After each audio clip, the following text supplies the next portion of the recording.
So now we are down at our last topic, which is about transportation policy analysis and planning or technical tour. However, I'm just going to be focusing more on the current Philippine Urban Mobility Program. So this one is conducted by different sectors, specifically GIZ. They took the lead for this one. So the PUMP, or the Philippine Urban Mobility Program, sets out the framework for the government of the Philippines to support highly urbanized cities and urban local government units to improve urban mobility within their area. So what's the scope of this one? So cities in the Philippines are growing at an unprecedented pace. So the United Nations estimates that by 2050, 68% of the population will live in cities, up from 55% today based on their studies in 2018. Philippine cities also play a vital role supporting the economy, generating more than 70% of our national income. An efficient transport system plays a key role in delivering prosperity, with urban mobility essential to meet the social and economic needs of residents and of the economy. However, transport is also an area which generates a number of undesirable impacts. This includes congestions, which is estimated to cost the economy more than 61 million euro or 3.5 billion pesos daily. These emissions of both local air pollution and greenhouse gases, accidents leading to injury and loss of life, and detraction from the public realm resulting from the public space given to highways. Without action, transport challenges in Philippine cities will persist and likely worsen in the future.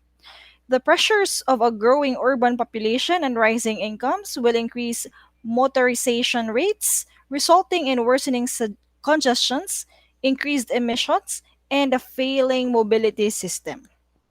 By nature, space within cities is limited, so the ability to increase road space for more vehicles is restricted, and further road building as a has proved to be an ineffective solution around the world, as this just encourages even more traffic.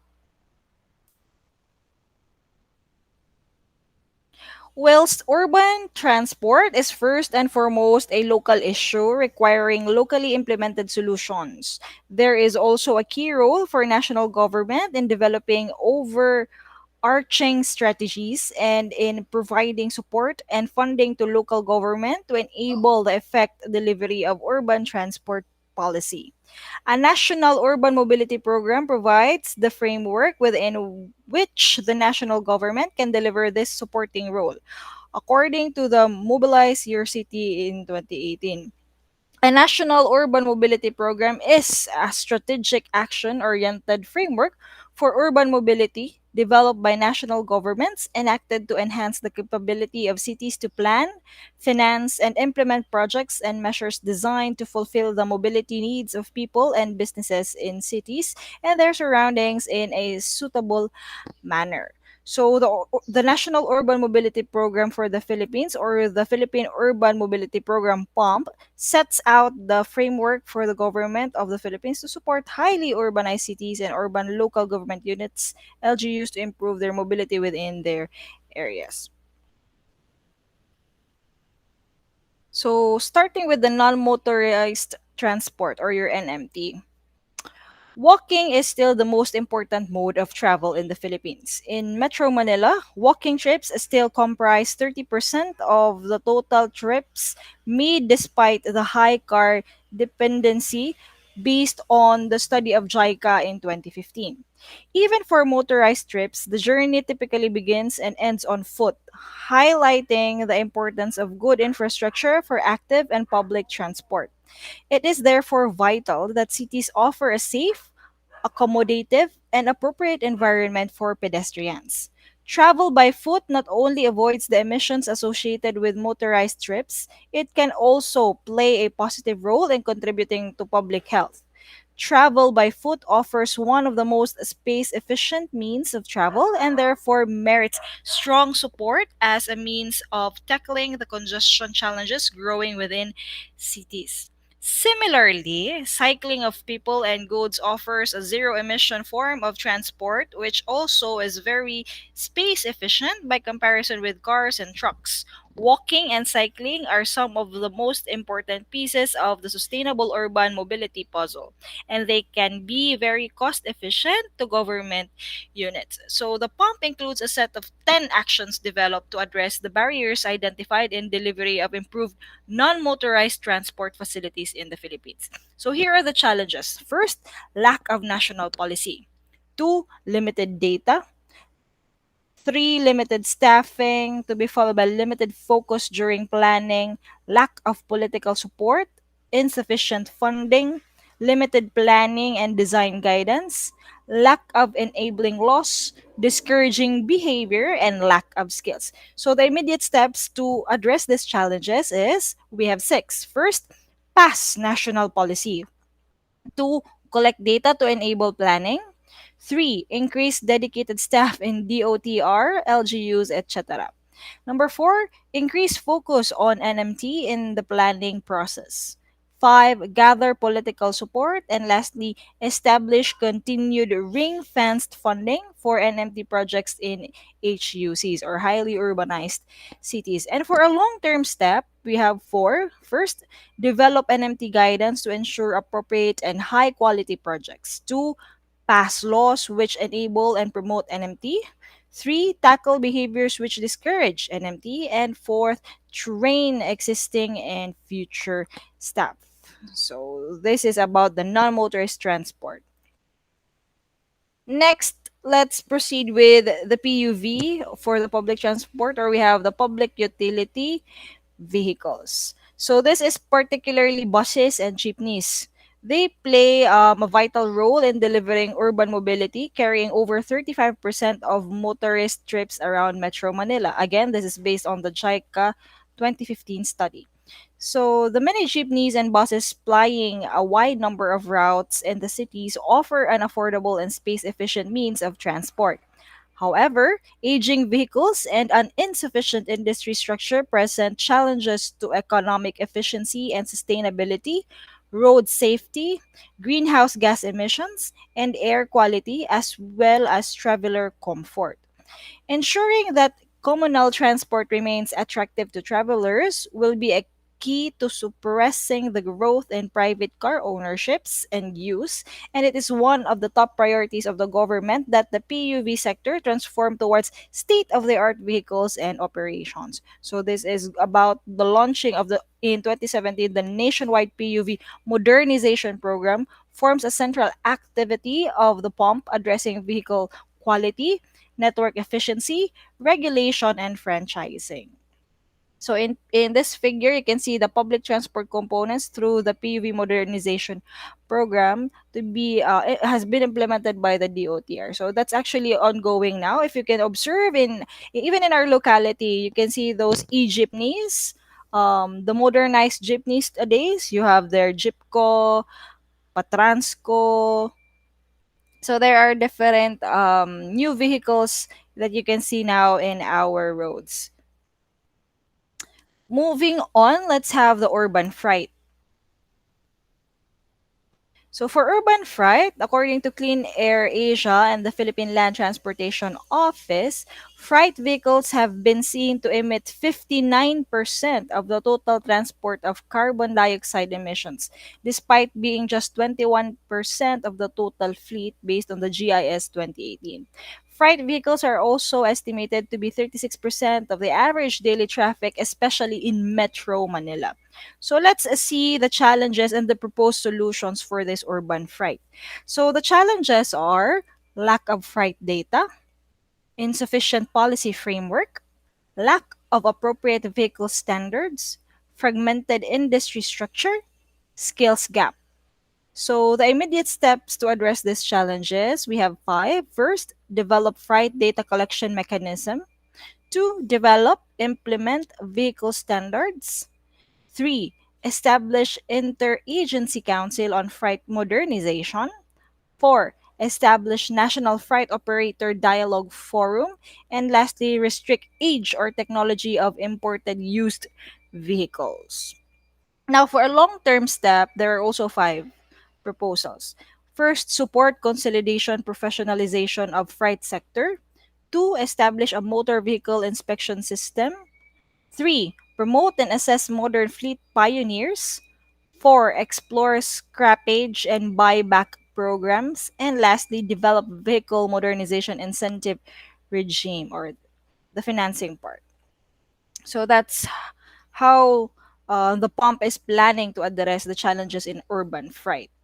Now let's tackle travel demand management or your TDM. So managing people's desire to travel through better information dissemination, encouragement to make alternative travel choices, and incentives to travel in a way which minimizes adverse impacts. Currently, 42% of passenger kilometers are made by private modes. These are your cars and motorcycles, while bus and rail are around 20% of passenger kilometers. This is based again in your GIZ 2018. So the travel demand management would aim to first reduce and disincentivize private vehicle travel, and second, shift demand to mass transit modes through incentives. An example of an existing TDM practice in the Philippines are the number coding schemes that ban use of vehicles on certain roads at certain times based on their plate number. However, experience in many cities show that this scheme only encourages the purchase of additional vehicles to circumvent the policy. So TDM policies within the pump will include policies relating to telecommuting parking fees, vehicle taxation, and congestion charging. After the TDM, let's go to the TOD, which is transit oriented development. So, land use planning that allows public transport to be the main means of travel, complemented by non motorist transport. TOD tackles a spatial planning such that long trips by private modes are reduced.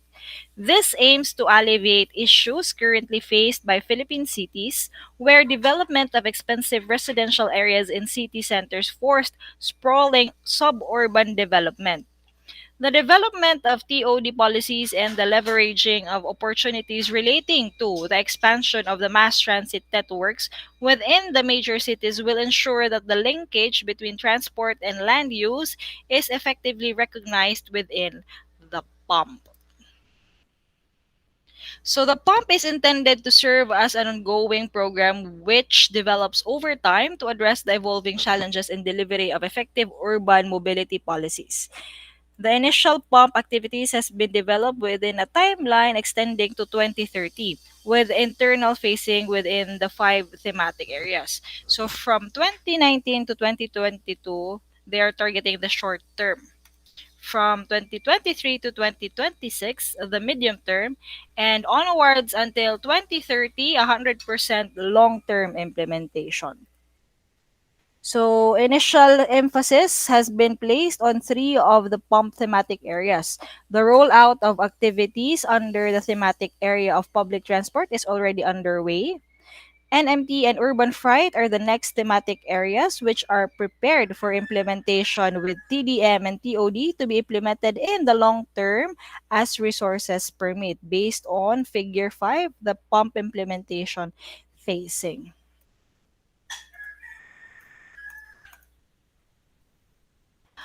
The pump will represent an ongoing process drawing on policy framework and on plans and bringing together the agencies required to progress to implementation.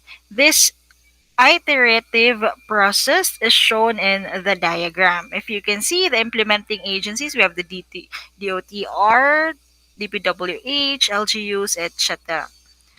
After that, the pump implementation is meeting agreed national objectives, delivering joint visions. We have the Ambition natin 2040, that is the Philippine Development Plan, and TP and BC. So it's just a matter of flow. So you have the policy framework improvements. This is done by the NEDA, DOTR, DPWH, CCC, LGUs. The pump strategy development updated by national roundtable input from national universities. Transparency and monitoring framework shared by NEDA and CCC and updated by National Roundtable. Funding streams, again, NEDA, Board, Infrastructure Committee, and the DBM. So it's just a loop, capacity building program, knowledge, and staffing within government agencies.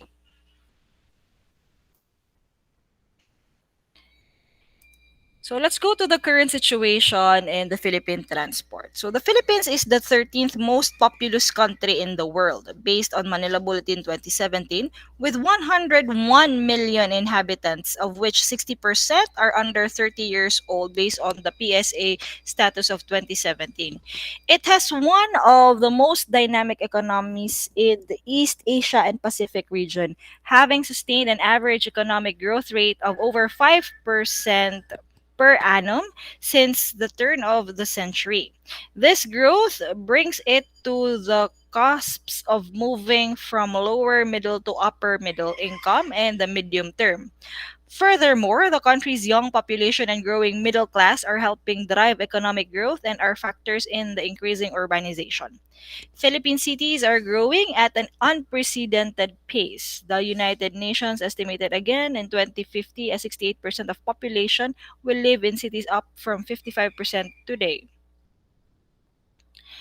So currently, we have 145 cities under the urban areas. 33 are classified as highly urbanized cities. HUCs play a vital role supporting the country's economy, generating more than 70% of the national income. Transport forms an important part of the urban daily life, with the movement of people and of goods being essential to meet the social and economic needs of people and of the economy. Transport also generates a number of undesirable impacts, including congestion, which is estimated to cost the Philippine economic over 61 million euros daily in lost productivity, time, and unnecessary vehicle costs, according to JICA 2018. So, the Philippine transport. In addition to congestion, the transport sector is a major polluter, contributing 76% of the total particulate matter emissions and exposing people to dangerous concentration levels. The Department of Environment and Natural Resources, or DENR, announced in 2017 that it is considered transport related air pollution to be the biggest environmental health threat facing the country. So, you can see there on the diagram the car ownership vis-a-vis the economic growth. So beyond local pollution impacts, transport is a major contributor of greenhouse gas emissions, achieving the country's ambitious objectives for the intended national determined contributions required to strongly cut GHG emissions from transport, which is the second largest source of energy related GHG emissions.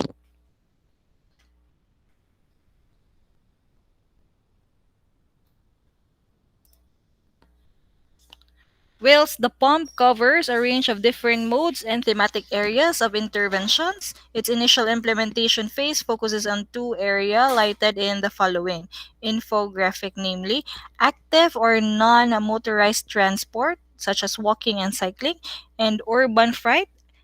These have been identified as priority areas through engagement with the DOTR and set within the context of broader nature of urban mobility planning, in which significant initiatives have already been taken on key thematic areas such as the PUV modernization program, which is focused on urban public transportation. The pump, which has a vision towards people first cities empowered by efficient, dignified, and sustainable mobility, supported by social, environmental, and economic objectives and targets, is presented on the next chapters.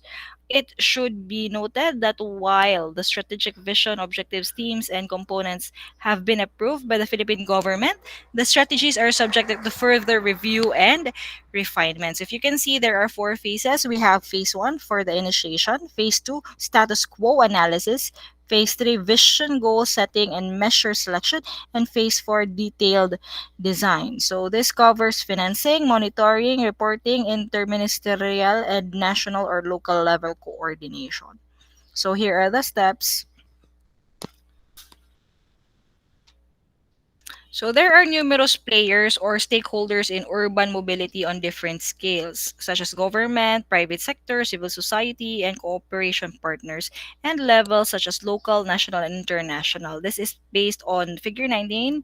You can see there the stakeholders for the Philippine Urban Mobility Program. So this presents a map of the stakeholders that distinguishes among the different scales and the following category, focusing on the national level but also considering local and international organizations. So for the key actors, actors involved in decision making or who have significant skills, knowledge, or power relating to pump. While the primary actors are actors directly affected by the pump, whether positively or negatively. The secondary actors are the actors indirectly affected or only temporarily involved with pump, and veto players, actors whose support are critical for the success of the pump or who have the power to veto the pump, may be key, primary, or secondary actors. So those vetoes are the NEDA, DOTR, and the DPWH, including the Congress. So the finance and current business models, we have the urban transport infrastructure and services in the Philippines are developed and maintained with funding from the government, the public, the private sector, and the international organizations. Starting with the national government, we have the DPWH, the DOTR, and these projects are under GAA, which is the General Appropriations Act, which is annually proposed through the Department of Budget and Management. This is going to be approved by the House of Congress and then ratified by the President. So the GAA is supported by revenues from tax, such as for bureaus of internal revenue, Bureau of Customs, and non-tax Bureau of Treasury. So projects or programs above a certain threshold, over 2.5 billion for locally funded and 300 million for public-private partnerships or PPP, require approval from the National Economic Development Authority or NEDA, Board Investment Coordination Meeting ICC, prior to inclusion in the GAA. Government financial institutions such as Developmental Bank of the Philippines and the Land Bank of the Philippines are also involved through the PUV modernization. So that is for the national government. Moving on to the local government, the LGUs have fiscal and administrative autonomy. This means that while they receive funds from national internal revenue taxes, they can also levy local taxes and fees and can create their own revenue sources. While for general public, contributes to funding transport infrastructure and services through fares, which are subsidized by national government for rail operations, fees such as motor vehicle, user charge, and taxes. For private sector, we have the transport operators including operators of utility vans, jeepneys, or trucks. Commercial or real estate developers through township projects that include residential, commercial, and industrial development on large tract of greenfield land. While the private sector investors through participation in biddings and or in public-private partnership projects or your PPP projects, typically for the operations and maintenance of toll roads, airports, rail lines. While the foreign or international funding is assisted by the official development assistance or your ODA, can come from bilateral and multilateral donor agencies and cooperation partners who may fund projects or programs through grants or loans. So foreign agencies in the transport sector include the ADB or the Asian Development Bank, German Development Cooperation GIZ, Japan International Cooperation Agency or JICA, Korean International Cooperation Agencies or KOICA, and Korean Exim Bank, United Nations Development Program or UNDP, and the World Bank. Now let's focus one by one. We have the national government. So these are the share of DOTR, DPWH in 2017 and 2018 GAA funded projects. For the national government, this is the budget. Most of it goes to road networks. Second, school buildings, flood control systems, irrigation systems, hospitals, water supply systems.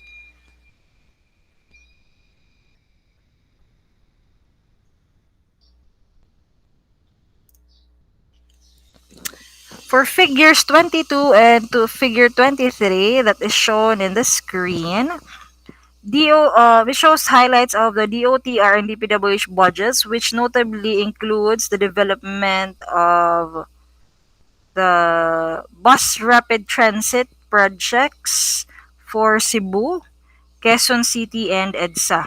The construction and rehabilitation of the railways for Mindanao and Luzon, and the construction of new or widened of existing roads nationwide. So those budgets are millions, billions.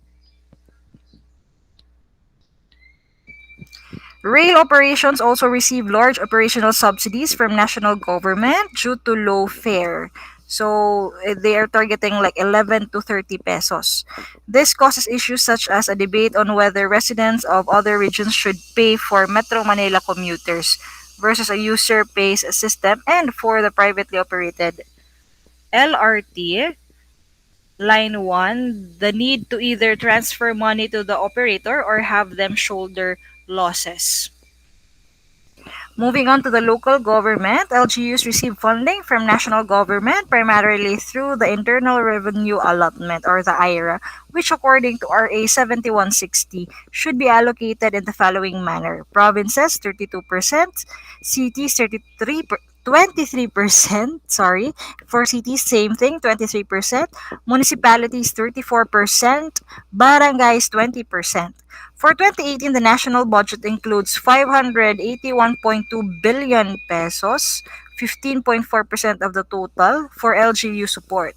This includes 45.3 million euros from the DBM's Green Green Green program, which can be used by qualified LGUs to finance the construction, rehabilitation, repair, or improvement of public open spaces. In addition to having the autonomy to generate local revenues, LGUs can also finance, though, ODA partnerships and the private sectors. This is joint ventures, bond flotation, and borrowing credit.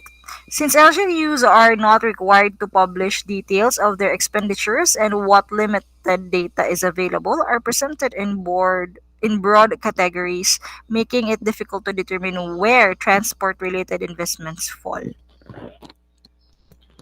While for general public, the Family Income and Expenditures Survey estimates that the annual total spending in transportation is 6.3 billion or 361 billion pesos based on the PSA study of 2017.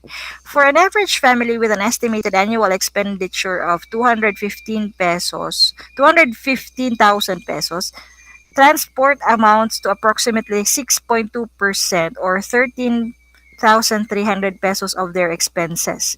Viewed another way, transportation is 5% of the household's average annual income, which is 267,000 pesos.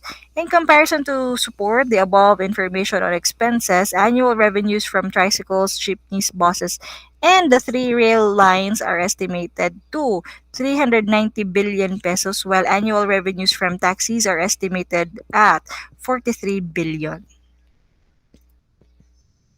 Now, for the private sector. As previously noted, the private sector plays a big role in Philippine transportation. This includes transport operators who rely on commercially viability, since government assistance for public transportation primarily covers the four rail lines and those participating in the PUV modernization program. Real estate developers who sometimes build public transport terminals within their commercial compounds or who partner with operators for point to point bus services and companies or investors participating in the PPP or their private partnership projects. There are 15 PPP projects related to urban mobility, including four unsolicited proposals currently being evaluated by the DOTR. So here you can see there the PPP projects related to urban mobility. For foreign or international, the DOTR approach have seen large increase in budget, primarily for capital investments under the build rather than programs such as PUV modernization program. On the local level, LGUs have the administrative and fiscal autonomy to prioritize their budget, but there are large data gaps regarding expenditures. On average, transportation expenses account of 6.2% of households' expenses or 5% of its income.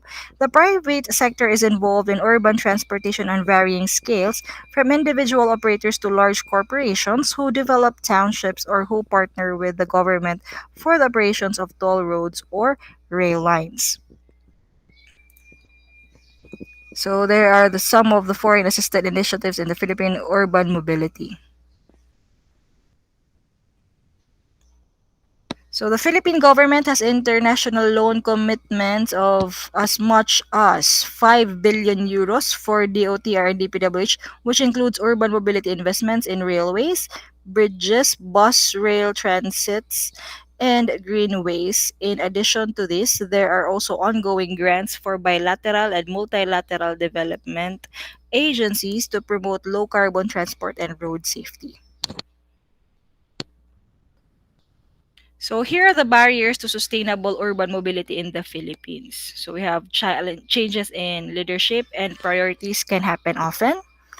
Two, existing policies and regulations need to be updated. Three, collaboration among agencies and support for personnel within agencies need to be strengthened. Four, sources for sustainable urban mobility can be uncertain. Five, sustainable mobility has to be incentivized. Six, capacity needs to be improved through increased staffing and better skills training. Seven, use of existing technology has to be improved and promoted. And number eight, data gathering, management, and use has to be improved. So to address this one, we have the Philippine Urban Mobility Program, followed by the Urban Mobility Status Quo regarding political, regulatory, institutional, financial, social, cultural, knowledge, technological, and MRV related. And of course, considering social and environmental economic benefits.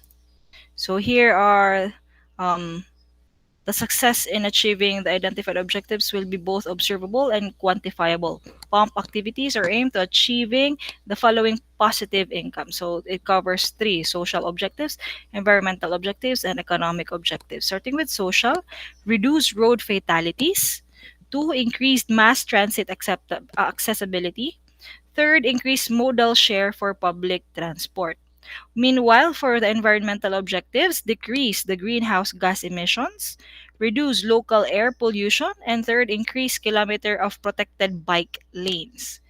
And lastly, for the economic objectives, we have reduce national fuel expenditure, decreased average congestions, and reduced proportion of income spent on transport. So here in this figure shows the Philippine Urban Mobility Program vision and strategies. So we have the objectives, the targets, and the theme and components. So the POP activities are focused principally on road-based transport and on the development of an urban environment which facilitates efficient and environmentally responsible urban mobility. The scope of coverage of the measures and actions covers all urban areas, with the implementation of public transport and freight fleet modernization extending beyond urban boundaries to all areas of the country. The timeline of POMP implementation extends until 2030. Enabling steps and actions are identified for the short term to 2022, medium term to 2026, and long term to 2030. So here in this figure shows the scope of geographical coverage of pump components. So for urban areas, you have walking, cycling, e-scooters. For NMT. For public transport, you have the new jeep, bus, railway, ferries. For urban freights, we have the light goods vehicle, heavy goods vehicle, non-motorized freight, motorcycle deliveries. While for the travel demand management, you should have the information, pedestrian zones, road user charging, and the telecommunicating. While for the transit-oriented development or your TOD, land use planning, land value capture, and the urban regeneration. So here are the scopes for the pump. And I guess that's end my discussion. But you can read more about the 2020 Pump Philippine Urban Mobility Program.